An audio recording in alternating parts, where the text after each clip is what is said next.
Ini simbolis ini. Apa itu? Masih terus beradaptasi. Proses panjang penyiapan koleksi sampai ke ruang pamer. Kaki panjang biasanya. Berarti udang. Udah. Iya betul. Kayak yang Mutia bilang tadi, Ganco Muda hari ini Mutia nggak sendirian siarannya karena udah ada yang namanya kakak-kakak kakak-kakak dari Museum Benteng Frederberg. Halo, selamat pagi. Selamat pagi Mbak Mutia. Selamat pagi. Mungkin kan ada Mas Mika sama Mas Jauhari ya. Iya. Mungkin kita bisa kenalan sedikit dulu sebelum kita mulai ngobrol. Boleh dari siapa dulu ini? Dari museum dulu. Oh ya. Oke, Ganco Muda, nama saya Jauhari. Saat ini posisi saya sebagai kurator koleksi museum di Museum Benteng Frederberg Yogyakarta. Jadi sehari-hari berurusan dengan koleksi museum. Oke, itu Mas Jauhari. Terus kalau ada saya, Mas Mika. Iya. Hanya boleh dipanggil Pak kalau di kelas. Oh iya, baik. Saya ngajar di ISI. Saya di Fakultas Seni Rupa. Kemudian kali ini saya berperan sebagai kurator independen yang membantu Museum Benteng Frederberg untuk menyelenggarakan pameran. Seperti itulah lebih kurang. Iya. Nah, kalau ini kan berarti kurator-kurator ya, dua-duanya Mas kurator berdua ya. Nah, kalau ngomongin Benteng Frederbergnya sendiri, sebenarnya kan mulai kemarin tuh mulai berhenti operasionalnya itu sebenarnya kapan sih kalau bentengnya sendiri masa pandemi ini? Iya, jadi kita mulai off layanan itu pertengahan Maret ya. Pertengahan Maret ketika pandemi itu mulai muncul, kemudian ada instruksi dari Kementerian, Mas Menteri Nadiem Makarim itu untuk layanan museum karena berurusan dengan publik itu untuk ditutup terlebih dahulu biar menjaga agar wabah ini tidak menyebar terlalu jauh. Itu dari bulan Maret ya? Iya, dari bulan Maret. Oke, terus habis itu berarti sekarang nih ada rencana apa nih Benteng Frederberg mau buka lagi ya berarti ya? Iya, jadi ketika pandemi itu muncul itu ya, kemudian kita tutup, kita sebenarnya tidak kemudian off sama sekali ya dari layanan museum. Kalau secara fisik pengunjung datang memang kita hindari itu. Nah, kemudian kita alihkan program-program itu menjadi program daring atau berbasis online. Maka kemudian kita program-programnya semuanya kita kembangkan ke media sosial kita. Berarti itu adalah program yang ada selama operasional fisiknya tutup gitu ya? Iya, betul. Nah, apa aja tuh waktu selama ini programnya? Iya, jadi program yang kemudian kita munculkan secara daring itu agar masyarakat tidak mendapatkan informasi yang zonk dari museum gitu ya. Tiba-tiba kok museumnya tutup juga nggak ada apa-apa. Jadi kita kemudian munculkan informasi-informasi yang terkait dengan koleksi kita itu melalui media sosial kita. Jadi mungkin kalau selama ini masyarakat menikmati lewat pameran, nah mereka bisa menikmati lewat media sosial. Kemudian juga ada pameran daring. Kemarin kita munculkan di bulan Mei itu ada pameran terkait dengan Jenderal Sudirman. Spesifiknya tentang rute gerilyanya. Jadi bisa diakses di pameran daring stripfrederberg.com. Itu bisa digambarkan nggak pameran daring ini seperti apa sih kalau visualisasi bayangannya gitu? Iya, jadi kan ketika kita melakukan pameran meskipun daring, kita basisnya tetap koleksi. Jadi kita berusaha terkait dengan ceritanya gerilyanya Jenderal Sudirman itu. Benteng punya koleksi apa sih gitu ya. Mungkin selama ini masyarakat bertanya-tanya, apakah Museum Benteng punya koleksi terkait dengan Sudirman? Kita punya banyak koleksi dan kemudian itu kita munculkan secara online daring. Jadi kita di situ ada koleksi, kemudian ada ceritanya, kenapa koleksi ini muncul di gerilyanya Jenderal Sudirman. Nah, itu ada di situ. Sehingga ini mungkin bisa membantu masyarakat mendapatkan informasi secara online meskipun museum kita tutup seperti itu. Oke, kalau dari Mas Mika nih, kan ini tadi yang dilakukan sama Museum Benteng Frederiksberg ya. Kalau sebagai museum sendiri, publikasinya itu apa aja sih yang sebenarnya bisa dilakukan selain membuka museum? Museum secara umum memang kerjaannya adalah fisik. Oke, kemudian ketika terjadi pandemi, semua berpikir keras untuk kreatif, untuk bisa tampil menjadi bagian dari bagian masyarakat itu. Nah, kalau terkait dengan persoalan publikasi di media, itu kita membagi jadi dua sebenarnya. Jadi media online yang formal sama media offline, media massa yang konvensional. Nah, media massa online itu sendiri sebenarnya juga terbagi jadi dua juga. Media massa yang formal online gitu, jadi kayak sebutan harian apa.com gitu ya. Sedangkan yang satu adalah media online yang sosial, sifatnya gratis. Terus bisa diakses oleh sembarang orang dan tidak usah berlangganan juga boleh. Nah, kedua media itu perlu dipakai oleh museum, karena bagaimanapun juga masing-masing punya penduduk netizen sendiri gitu ya. Jadi itu sasarannya berbeda-beda gitu ya. Nah, itu penting karena kadang-kadang ada hal yang nggak bisa diekspos di media sosial karena sangat formal. Iya, terlalu berat untuk diletakkan di sosial media. Kadang-kadang ada peneliti yang melahirkan banyak hal yang penting bagi museum kemudian harus diekspos. Nah, itu cara mengeksposnya juga ada model-model tersendiri. Publikasi yang mungkin ya lebih formal atau lebih ilmiah gitulah ya. Itu juga diperlukan karena di banyak museum di Eropa maupun di Amerika bahkan mereka membuat jurnal media online. Jadi isinya memang berat. Tapi memang untuk penelitian bisa dipakai sebagai referensi. Kalau media sosial kan kita dilarang. Bagian besar nggak boleh dipakai. Hanya untuk tontonan aja. Itu lebih ke masyarakat yang lebih awam gitu ya. Iya. Berarti itu juga udah dilakukan sama Museum Benteng Frederiksberg selama pandemi ini, terutama karena menambah yang online-nya karena yang di offline-nya di off sementara ya. Iya betul, karena itu menjadi keharusan kita ya. Karena kita punya satu visi untuk memberikan layanan terbaik kepada masyarakat. Jadi visi ini harus kita tunaikan seperti itu. Jangan sampai hanya karena pandemi ini kemudian menutup semua layanan kita. Kan iya. Jadi tidak mengedukasi juga gitu ya.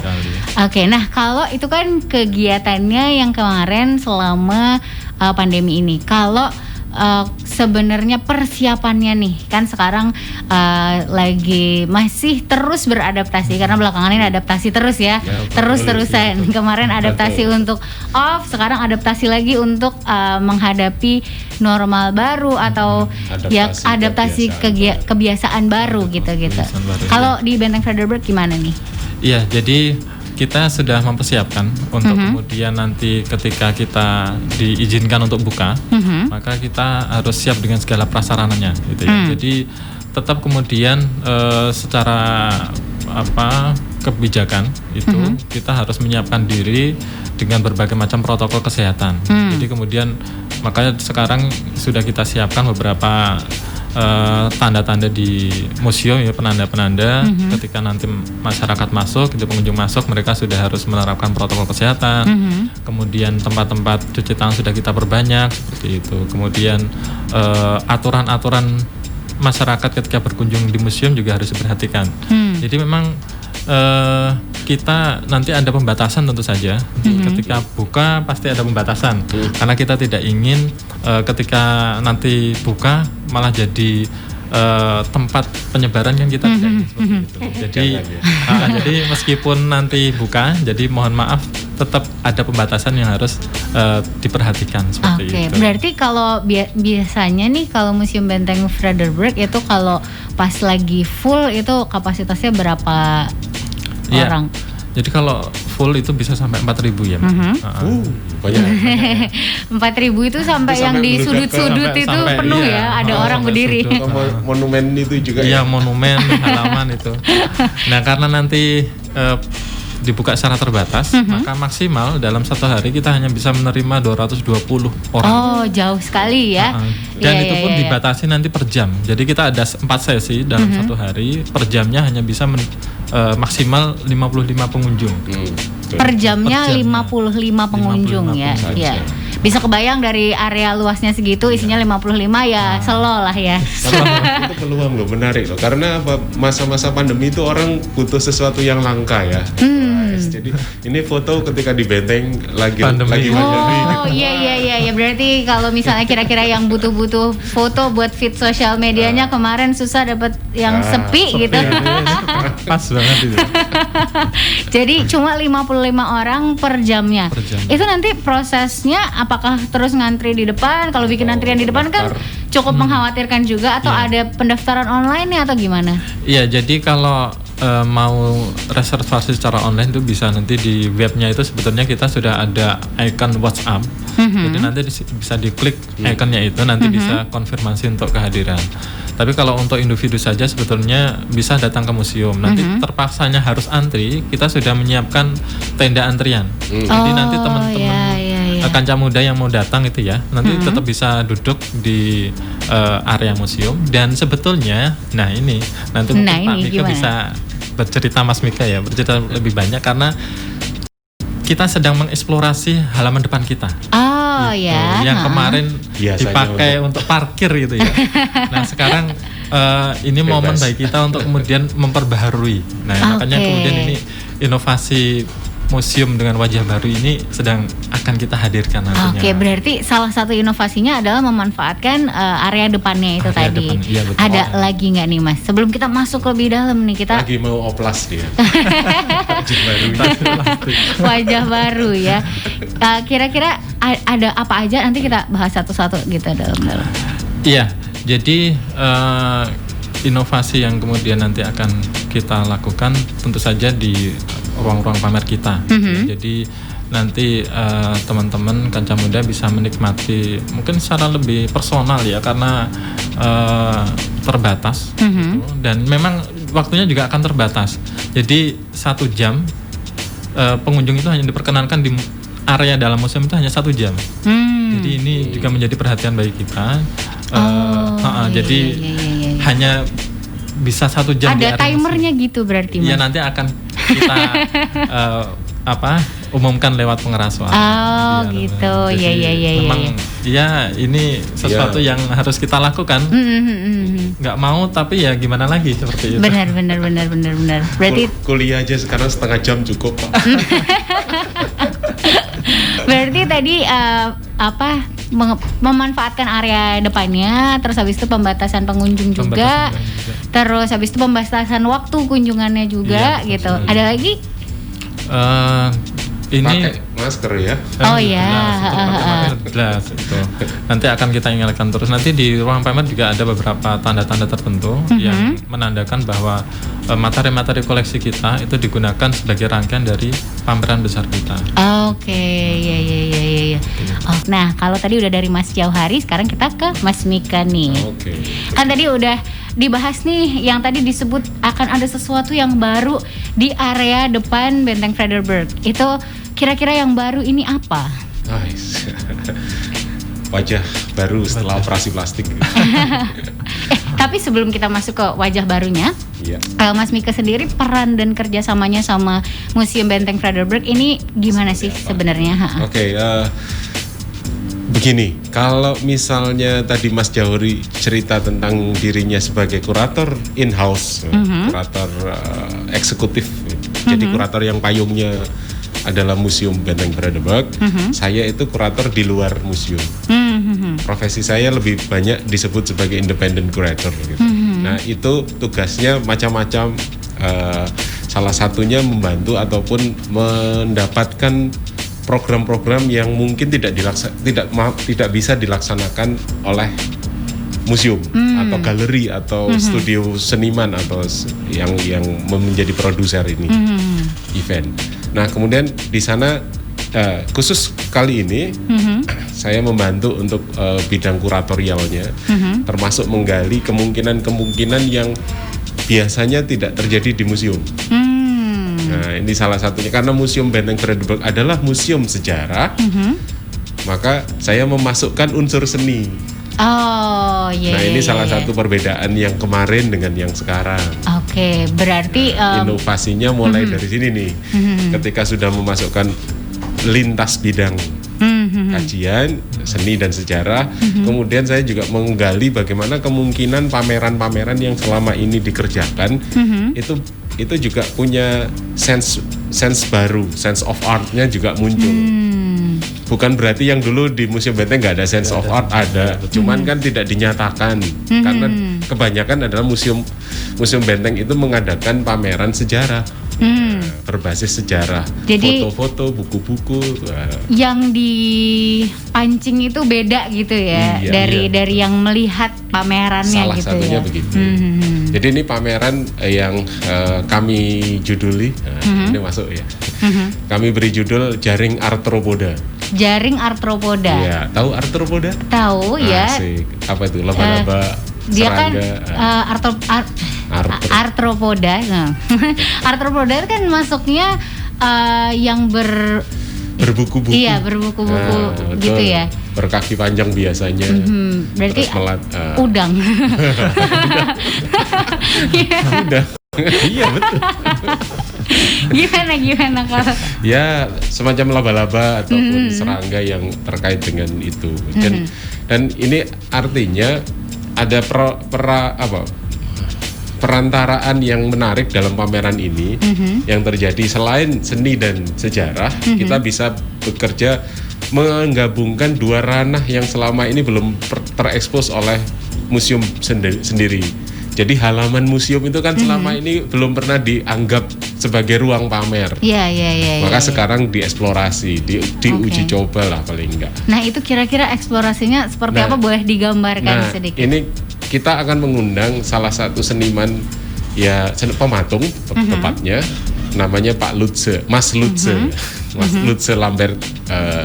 Dia salah satu pengajar di jurusan seni murni di minat utama patung, seni patung, yang kemudian akan membawa sejumlah 50 lebih patung laba-laba dan sejenisnya. Oh, itu juga salah satu yang mungkin jadi eksplorasi yang baru banget gitu ya. Iya, betul. Makanya itu kita sebut inovasi dan wajah baru itu, karena patung-patungnya ini terdiri dari sejumlah material benda temuan. Kalau kita nyebutnya sampah nggak enak. Ini benda temuan. Ini kan sudut pandang aja sih. Iya. Benda temuan, oke. Iya, benda temuan, found object gitu. Dalam bahasa seni memang itu, Mbak. Iya. Benda temuan yang materialnya semua logam. Jadi mulai dari wajan, kemudian gear sepeda, kemudian antena. Ini semua sebenarnya bisa dipakai itu yang ada di ruangan ini. Ini juga udah bentuknya kayak laba-laba ya. Iya, tinggal diberi warna aja. Nah, itu dirangkai di halaman dengan ukuran yang besar. Jadi 50 biji itu salah satu yang besar, kira-kira setinggi 3 meter, jangkauannya 8 meter. Sebagian yang lain yang paling banyak adalah menggunakan bodi laba-labanya menggunakan tabung gas. Jadi bisa dibayangkan buntutnya aja seperti tabung gas gitu, kemudian dipola seperti laba-laba gitu. Oke, berarti dia adalah rangkaian dari benda temuan tadi ya? Iya, banyak, tapi 50-an biji di situ. Kemudian bisa ditempel di pagar, di pohon, digantung di pohon. Iya, udah mulai kebayang sih. Iya. Itu akan menjadi tampilan pertama halaman untuk masuk ke sana. Teman-teman bisa foto-foto, bisa megang, nggak apa-apa kalau gitu.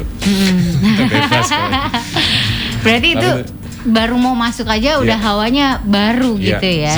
Semua kita warna dengan badan laba-laba kita warna dengan warna merah. Oh, sangat eye catching ya. Karena si suasana kan agak hijau dan semi broken white gitu. Diberi warna merah itu kuat sekali. Mencolok sekali. Ini simbolis ini. Apa itu? Mas Mika, simbolis apa ini? Jadi kalau tadi sejarah dan seni gabung, kemudian perpaduan antara bidang biologi yang kemudian masuk ke ranah museum, dan kemudian ini pamerannya tadi kan sudah disebut virtual dan fisik antara luring dan daring, jadi gabung. Kemudian hidup binatang arthropoda ini kan juga di mana-mana. Dia bisa melangkah kaki di air, juga bisa di darat bergantungan dan sebagainya. Ini simbolisasi yang luar biasa. Kemudian jangkauan kaki laba-laba kan juga panjang. Ini menandakan bahwa museum sedang berupaya untuk menjangkau banyak hal. Berarti kemudian yang merah tadi itu. Oh ya. Yang merah ini kebetulan memang museum Benteng itu punya keinginan untuk berbeda dengan museum lain dalam memperingati 17 Agustus. Oh ya, sebentar lagi ya, benar. Iya, sebentar lagi. Nah, itu bagian dari upaya kita untuk memberi satu simbolisasi pemaknaan atau apalah filosofi gitu, supaya orang merasa di sana ada banyak warna merah mengingatkan apa ya gitu ya. Nah, seperti itu. Dan kemudian ketika kita sudah di halaman, kita bisa masuk ke museum dan kemudian masuk ke wilayah-wilayah yang mungkin mereka inginkan. Dan di wilayahnya juga ada inovasi lagi berarti. Ya, artinya di situ melalui laman virtual itu kan semua tergambar. Jadi teman-teman yang belum masuk ke sana bisa melihat dulu, mengikuti dulu Instagram ya. Kita di Instagram secara khusus untuk terus menggali apa saja yang disajikan di sana. Oke. Jadi udah bisa mungkin sambil kalau ada antriannya kan di bawah tendanya, jadi ngeliat dulu foto-foto virtualnya. Terus habis itu di depan juga di area parkirnya bisa foto-foto dulu. Bisa 2 jam sendiri. Iya. Gak apa-apa kalau di luar, gak apa-apa lebih dari 1 jam. Nanti soalnya di dalam dibatasin, jadi di luar puas-puasin dulu gitu. Jadi itu banyak ya berarti ya inovasinya ya. Hal-hal yang sebelumnya mungkin belum kepikiran, belum pernah dirasakan juga. Berarti akan ada banyak feel baru gitu ya. Dan berarti paling tidak museum bisa memberi satu kesadaran bahwa memberi pelajaran bagi publik itu tidak semata-mata menggunakan teks. Tidak hanya gurui, tapi memberi pengalaman baru untuk menonton, untuk merasakan gitu.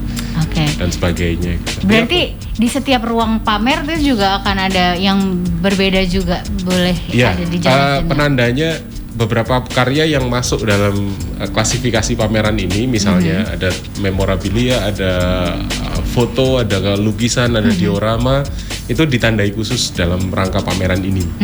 Nah, secara khusus konten pameran ini adalah materi-materi sejarah yang terkait dengan isu kemerdekaan. Tepatnya adalah Yogyakarta semasa tahun 45 sampai 50. 45 sampai 50. Itu masa mempertahankan kemerdekaan. Nah, itu materinya ada di sana. Salah satu apa Mas yang kemarin? Dipannya Jenderal Sudirman. Itu juga akan jadi bagian dari pameran ini. Jadi banyak juga, berarti ada beberapa item pameran yang sebelumnya belum ada di Benteng Fredo, belum ditampilin gitu ya. Terus ditambahkan diekspos sama wajah barunya juga ya. Karena dalam hal ini juga kita bagi teman-teman yang belum pernah masuk museum Benteng itu, satu, kamu rugi, tapi selanjutnya kedua adalah nggak pernah masuk ke ruang konservasi, sekarang dibolehkan. Gimana tuh Mas? Iya, jadi kan behind museumnya ini, pekerjaan museum ini kan sebetulnya tidak hanya ada di ruang pamer. Sebelum sampai ke ruang pamer kan benda koleksi ini melalui proses panjang. Nah, kita ingin memberikan kesempatan bagi masyarakat, gitu ya, mereka menikmati gimana sih proses panjang penyiapan koleksi sampai ke ruang pamer. Nah, salah satunya nanti ruang laboratorium itu nanti akan kita buka biar mereka tahu proses konservasi benda koleksi biar tetap terjaga puluhan tahun itu seperti apa. Wow, menarik banget. Ini belum kayak adalah salah satu yang mungkin bahkan orang yang suka ke museum pun itu bahkan belum tentu pernah lihat gitu ya. Betul. Jadi itu kira-kira berarti ruangnya kita lihat dari luar atau prosesnya gimana tuh kira-kira ketika ada masyarakat yang datang? Sesuai dengan kebutuhan ya. Jadi nanti kalau misalkan tidak terlalu banyak pasti bisa kita izinkan karena tetap dengan protokol kesehatan kan ruang laboratorium kita juga tidak terlalu besar gitu, sehingga tetap nanti bisa kita izinkan mumpung ini juga masa pandemi terbatas juga, jadi mungkin bisa menikmati secara lebih eksklusif. Iya benar-benar bisa. Jadi karena memang dibatasi kan? Ya. Museum Benteng pinter kan? Iya dong. Memanfaatkan keterbatasan sebagai jualan. Ini semuanya tuh adaptasi yang bagus banget ya. Dari waktu masa pandeminya, terus habis itu memanfaatkan momentum 17 Agustusnya juga. Terus habis itu ini adalah satu paket yang baru banget sih, keren. Berarti itu nanti bisa lihat ruang laboratoriumnya gitu, tergantung dari jumlah orang yang lagi ada gitu. Oke. Berarti ini kan udah kebayang nih Kanca Muda dari depannya udah kebayang. Terus masuk nanti juga ada exhibit yang beda-beda gitu ya, yang baru gitu, yang lebih diekspos. Karena biasanya kan kita melihat diorama ataupun ruang pamer itu sebagai sajian utama. Sekarang yang di belakang-belakang juga jadi utama. Meskipun tempatnya tetap di situ. Iya. Karena kita juga menyadari bahwa keingintahuan masyarakat itu terhadap proses di balik penyiapan koleksi itu juga sebenarnya ada dan menarik. Dan kita ingin mengobati rasa penasaran itulah. Gitu.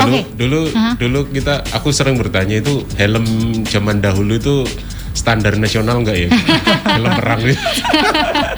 Malah ternyata lebih berat besi. Nah, kan tadi kita sempat ngomongin kalau ada beberapa benda-benda pameran yang itu adalah sebelumnya nggak terekspos, terus lebih diekspos gitu. Termasuk juga perjalanan dari barang pameran yang sebelum bisa dipamerkan, konservasinya gitu-gitu. Itu tadi ngebahas sedikit yang kita bahas off air tentang emang proses mendapatkan benda yang dikurasi ini, prosesnya sebenarnya kalau bisa digambarkan sedikit aja gitu buat Kanca Muda yang awam gimana sih? Ya, jadi ketika kita menyiapkan benda koleksi itu ya, pasti ada kajiannya. Kajiannya kita lakukan kajian, kemudian nanti kita cari objek itu melekat di mana sesuai dengan cerita sejarahnya benteng. Karena di benteng ini kan ada alur kronologi ya. Jadi kita ambilkan proses koleksi yang sesuai dengan tema yang ada di benteng gitu. Nah, memang kendalanya di kita itu ketika misalkan di sana ada koleksi ini, ada di satu narasumber gitu ya. Kita biasanya negosiasi gitu ya. Buat contoh aja Mas, siapa kira-kira yang paling berat? Asik dong. Misalkan kemarin ini kasus bukan pahlawan. Contoh ya. Misalkan contoh yang beberapa waktu yang lalu kita dapat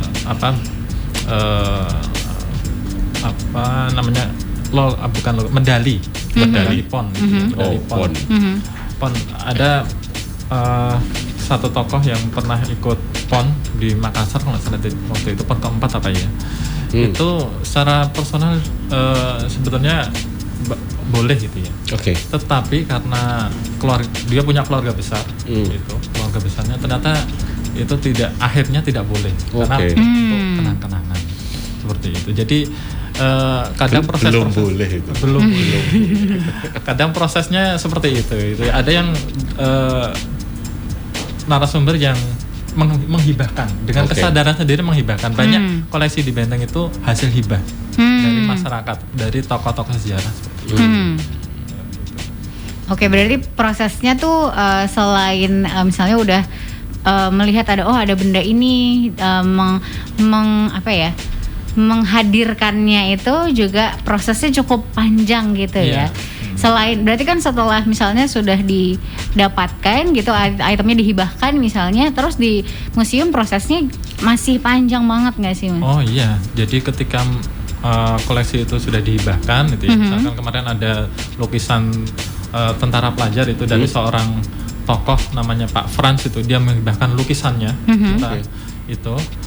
Kemudian kita lakukan proses inventarisasi, registrasi dulu, kita kasih nomor itu, kemudian inventarisasi, kemudian nanti oleh tim konservator yang melakukan konservasi itu, perawatan itu, sebelum nanti kemudian kita pasang di ruang pameran. Itu singkatnya. Iya, singkatnya.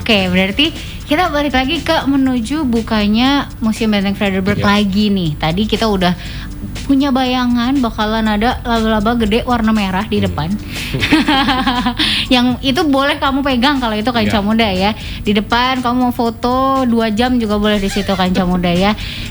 Itu kan di depan. Terus di dalam nanti juga ada benda-benda yang sebelumnya tuh dia nggak jadi showcase-nya gitu. Nanti dia akan muncul jadi item yang diekspos di pameran ini, termasuk juga laboratoriumnya Kanca Muda ya.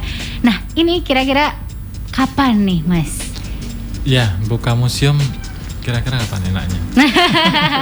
Weekend ini, weekend depan ya, kapan enaknya nih? Ya, jadi insya Allah kami di pengelola museum, kepala museum sudah memberikan sinyal gitu ya.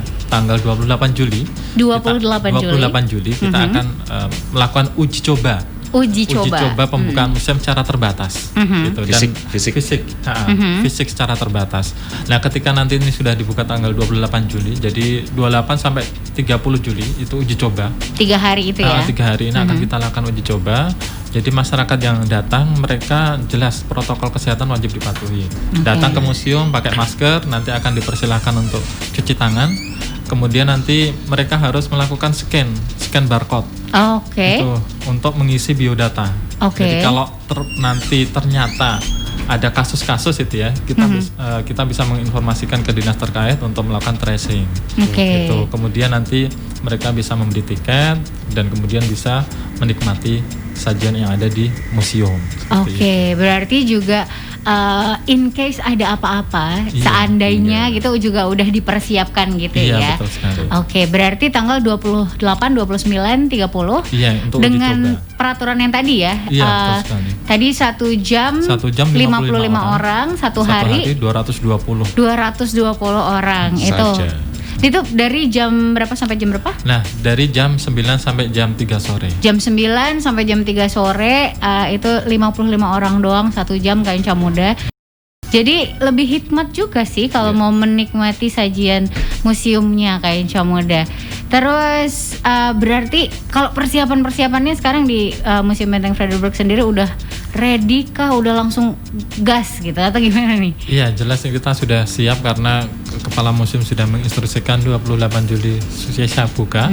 Jadi ini semua sarana dan prasarana termasuk kesiapan SDM-nya. Jadi kesiapan SDM ini menjadi bagian penting terkait dengan layanan gitu ya. Jadi kita harus tegas nantinya tetepan dengan protokol kesehatan ini, karena juga pengunjung punya tipikal masing-masing itu.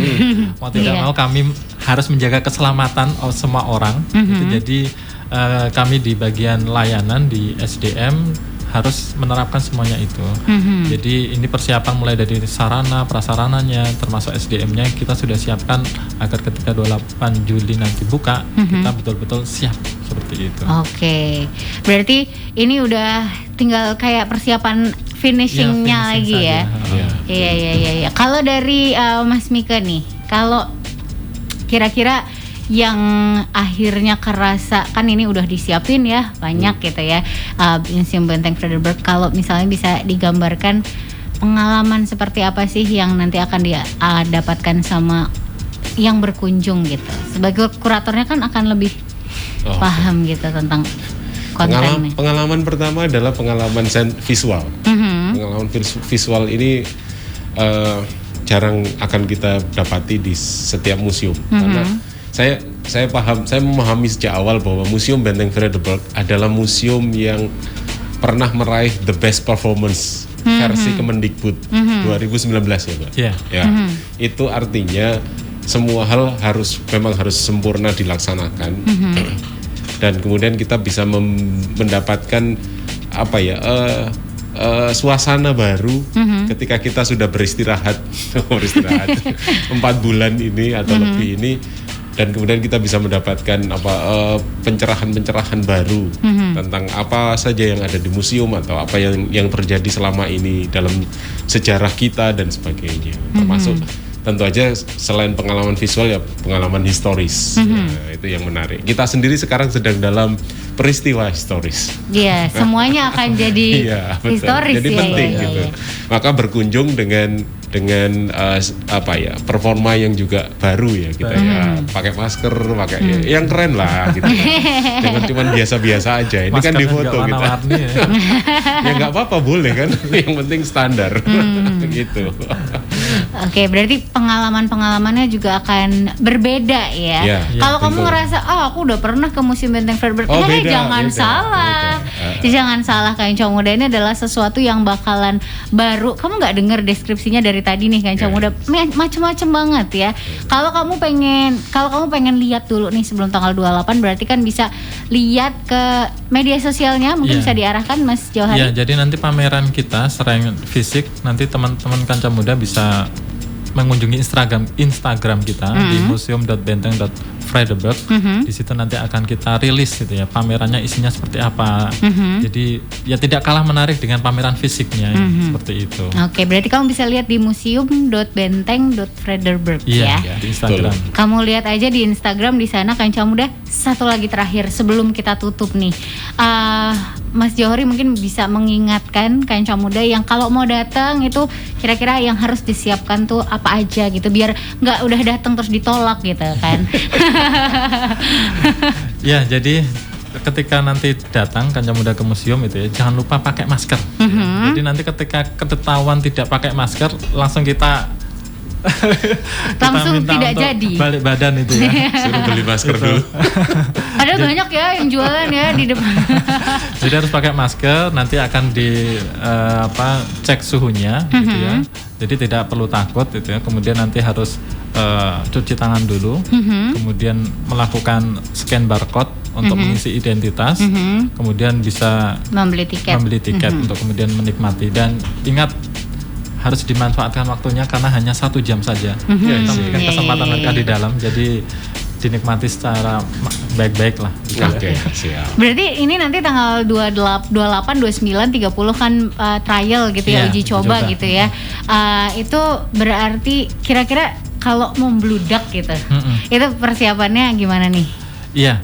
Jadi seperti kita sampaikan tadi, kita sudah menyiapkan tenda di depan museum. Ketika memang harus ada antrian yang mengular gitu ya, nanti mereka kita minta untuk duduk dulu di tenda antrian itu. Kalau yang jelas rombongan belum kita perbolehkan. Gitu ya. Jadi ini hanya, kalaupun rombongan itu paling kelas keluarga saja, kecil. Maksimal berapa nih kalau rombongan? Jadi kalau rombongan ini maksimal 6 orang. 6 orang ya, rombongan kecil ya. Rombongan kecil. Kemarin instruksinya untuk rombongan besar belum boleh. Wah, keluarga saya 8 orang. 2 kloter. Berarti rombongan maksimal 6 orang. Kalau bisa ya berdua atau bertiga aja gitu ya. Nanti kalau mau butuh pemanduan nanti bisa menghubungi admin ya lewat WhatsApp yang di web kita sudah ada. Nanti bisa klik di situ langsung terhubung dengan admin ketika datang museum mau butuh pemandu seperti itu. Oke, itu dia Kanca Muda. Kita udah dapat bayangannya ya. Tadi dari inovasinya yang daring, terus habis itu juga nanti ini menuju adaptasi kebiasaan baru, terus habis itu ada wajahnya yang baru, terus habis itu dalamnya juga baru. Kanca Muda, kamu ditunggu di Museum Benteng Frederick di tanggal 28, 29, 30 Kanca Muda. Tapi jangan rame-rame. Oke, terima kasih Mas Mika, Mas Johari. Semoga semua sukses dan berjalan dengan lancar pembukaan kembalinya Museum Benteng Frederick. Gak sabar juga sih nanti kalau udah nggak trial gitu kan. Semoga uji cobanya lancar. Oke, terima kasih sekali lagi.